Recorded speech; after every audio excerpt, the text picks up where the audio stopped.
Class 10th का chapter 2। Chapter का नाम है अम्ल, अक्षार और लवण। इसमें हम अम्ल के बारे में, अक्षार के बारे में और लवण के बारे में, इसके बारे में आज हम पढ़ेंगे।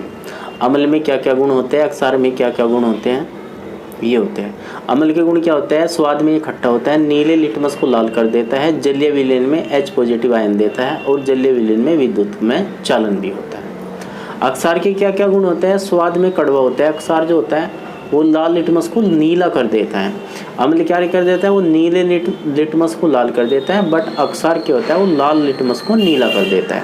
जलीय जो विलयन होता है उसमें OH निगेटिव आयन देता है और जलीय विलयन में विद्युत का भी चालन होता है। अम्ल, अक्षार, अम्ल के भौतिक गुण, अम्ल के रासायनिक गुण, अक्षार के भौतिक गुण, अक्षार के रासायनिक गुण। देखिए क्या क्या है। धातु के साथ अभिक्रिया कर H2 निष्कासित करता है। ये धातु कार्बन हाइड्रोजन कार्बोनेट के साथ अभिक्रिया CO2 निष्कासित करता है।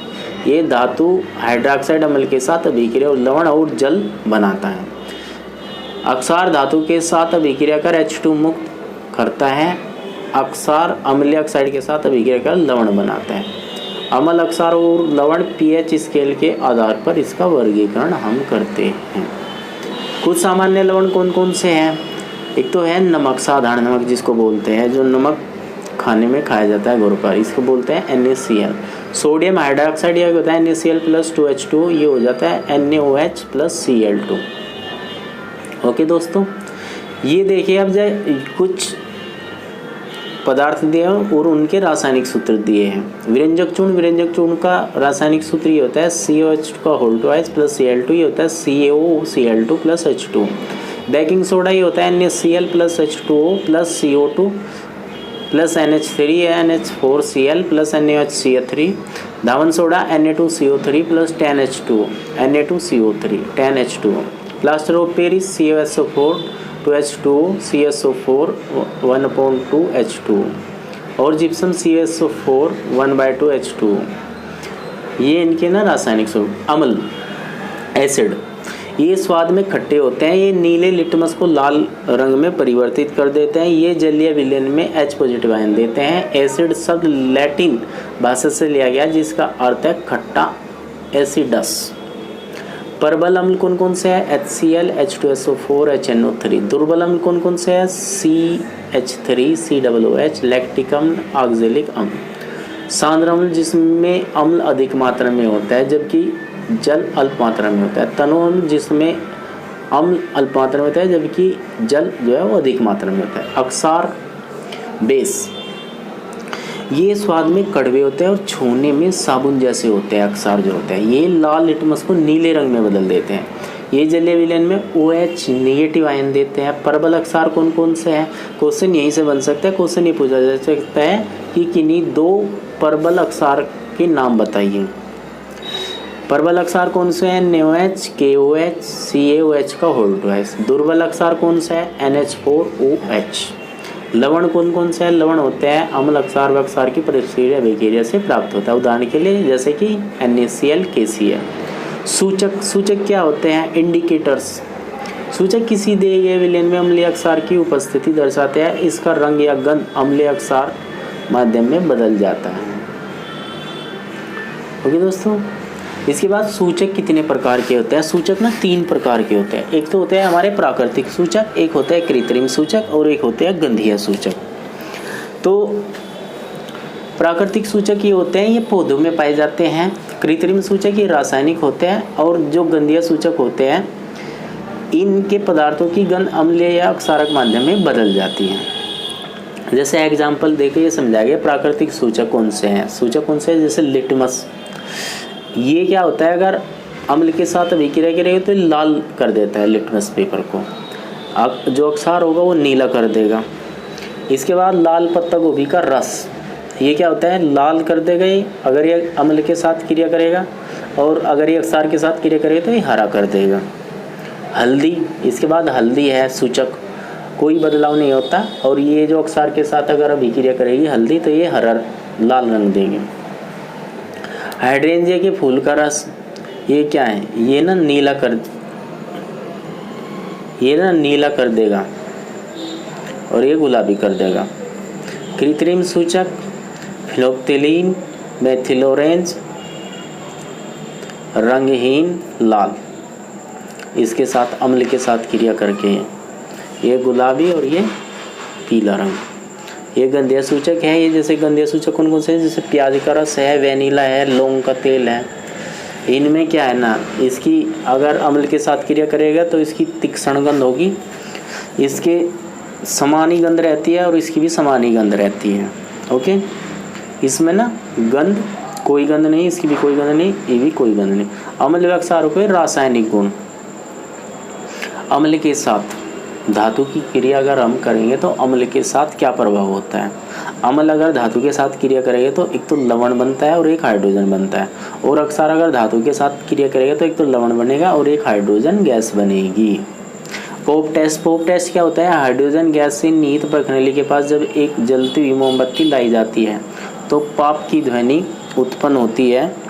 इस टेस्ट को हाइड्रोजन की उपस्थिति दर्शाने के लिए प्रयोग किया जाता है। धातु कार्बोनेट तथा धातु कार्बोनेट की अभिक्रिया अम्ल के साथ और अक्षार के साथ आगे दिखाया गया। धातु कार्बोनेट तथा धातु बाइकार्बोनेट की अभिक्रिया अगर अम्ल के साथ करेंगे तो क्या होगा और अक्षार के साथ करेंगे तो क्या होगा। जैसे अम्ल के साथ धातु कार्बोनेट अभिक्रिया करता है तो क्या बनता है, लवण बनता है, CO2 बनता है और जल बनते हैं। और अगर CO इसके साथ अभिक्रिया करेगा तो ये जैसे COH का वोल्टवाइज plus CO2, CaCO3 plus H2O। अम्ल तक अक्षार की परस्पर अभिक्रिया। अम्ल और अक्षार अगर आपस में अभिक्रिया करते हैं तो क्या होता है, लवण बनता है और जल बनता है। उदासीन अभिक्रिया, जब अम्ल द्वारा अक्षार का प्रेक्षित प्रभाव तथा अम्ल द्वारा अम्ल का प्रभाव समाप्त हो जाता है और परिणाम स्वरूप जल और जल प्राप्त होता है तो उदासीन अभिक्रिया होती है। जैसे क्या, उदाहरण के लिए NaOH प्लस HCl, तो ये क्या हो जाएगा NaCl प्लस H2O। परबल अम्ल कौन, अम्लों के साथ धात्विक ऑक्साइडों की अभिक्रिया, धात्विक ऑक्साइड प्लस अम्ल, तो ये क्या हो जाएगा लवण प्लस जल। जैसे कि CaO प्लस 2HCl, तो ये क्या बन जाएगा CaCl2 प्लस H2O। धात्विक ऑक्साइड की प्रवृत्ति अक्षारीय होती है क्योंकि ये अम्ल के साथ क्रिया करके लवण और जल बनाते हैं। धात्विक ऑक्साइडों की अक्षारों के साथ अभिक्रिया, ये अक्षारों के साथ अभिक्रिया है धात्विक ऑक्साइड की। अम्ल व अक्षारों में समानताएं क्या क्या हैं, अगर अम्ल और अक्षार आप लोगे तो उन दोनों में क्या क्या समानताएं होगी। अम्ल सभी H पॉजिटिव आयन देते हैं और अक्षार OH नेगेटिव आयन उत्पन्न करते हैं।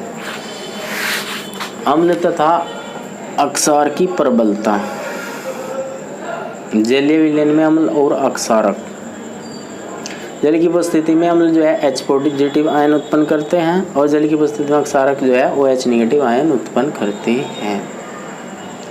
ओके दोस्तों, जल में डालने पर अम्ल को जल में डालने से मिश्रित अपस्फुलित होकर बाहर आ जाता है और ताप के कारण कांच का पात्र टूट सकता है अगर अम्ल को जल में आप डालोगे तो।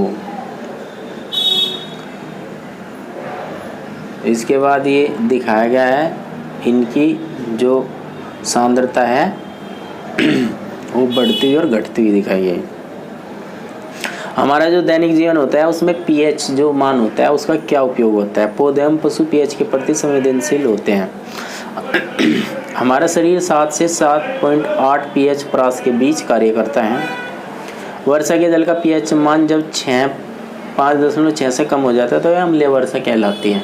अम्लीय वर्षा क्या होती है, जब pH का मान 5.6 से भी कम हो जाता है तो क्या होती है अम्लीय वर्षा। और मिट्टी, अगर मिट्टी में pH का मान कम हो जाता है या अधिक हो जाता है तो किसान जो होते हैं उसमें फसल नहीं उगा सकते, इसलिए किसानों को क्या करना पड़ता है, उसमें अम्लीय या अक्षारीय प्रकृति को बढ़ाने वाले ना पदार्थ डालने पड़ते हैं।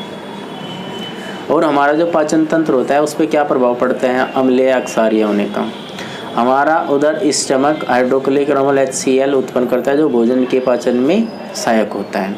अपच की स्थिति में उदर अधिक मात्रा में अम्ल उत्पन्न करता है, जिसके कारण उदर में दर्द व जलन का अनुभव हमें होता है। इस दर्द से मुक्त होने के लिए एंटीसिड जैसे अक्सारों का उपयोग किया जाता है जो अम्ल की अधिक मात्रा को उदासीन करता है, जैसे मिल्क ऑफ मैग्नीशिया। पीएच परिवर्तन के कारण दंत अक्ष मुंह के पीएच का मान 5.5 से कम होने पर दांतों का अक्ष जो है वो प्रारंभ हो जाता है। अगर आपका जो मुंह है उसका जो पीएच मान है वो 5.5 से कम होगा तो जो आपके दांत हैं वे क्या है ना उनका अक्ष होना शुरू हो जाता है, वे ना घिसने शुरू हो जाते हैं। दांतों का इनेमल कैल्शियम फास्फेट से बना होता है जो शरीर का सबसे कठोर पदार्थ होता है। यह जल में नहीं घुलता लेकिन मुंह की पीएच का मान 5.5 से कम होने पर संरक्षित हो जाता है। अक्सारीय दंतमंजन का उपयोग करने से अम्ल की अधिक मात्रा को उदासीन किया जा सकता है। पौधे और पशुओं एवं पौधों द्वारा उत्पन्न रसायनों से आत्मरक्षा। मधुमक्खी का डंक एक अम्ल छोड़ता है जिसके कारण दर्द एवं जलन का अनुभव होता है। डंक मारे गए स्थान में बेकिंग सोडा, अगर आपको मधुमक्खी ने काट लिया तो आप उस स्थान पे क्या है ना बेकिंग सोडा का उपयोग कीजिए तो जो दर्द है वो कम हो जाएगा। नेटल के डंक मारने वाले स्थान पर मैथोनिक अम्ल छोड़ जाता है जिसके कारण जलन वाले दर्द का अनुभव होता है। इसका इलाज डंक वाले स्थान पर डाक पौधे की पत्ती को रगड़कर किया जाता है। ओके, जो प्रबल अम्ल प्रबल अक्सार होते हैं उनका जो उदासीन लवण होता है 7 पीएच मान। प्रबल अम्ल पर दुर्बल अक्सार अम्लीय लवण होंगे, इनका मान 7 से ज़्यादा होगा। और जो प्रबल अक्सार और दुर्बल अम्ल हैं इनका ना 7 से कम होगा। साधारण नमक से रसायन सोडियम हाइड्रोक्साइड और विरंजक चूर्ण, बेकिंग सोडा, धोने का सोडा। सोडियम हाइड्रोक्साइड NaOH, विरंजक चूर्ण क्या होता है CaCl2, बेकिंग सोडा होता है NaOH और धोने का सोडा है NaCO3OH। ओके दोस्तों, इसके बाद देखिए विरंजक चूर्ण CaCl2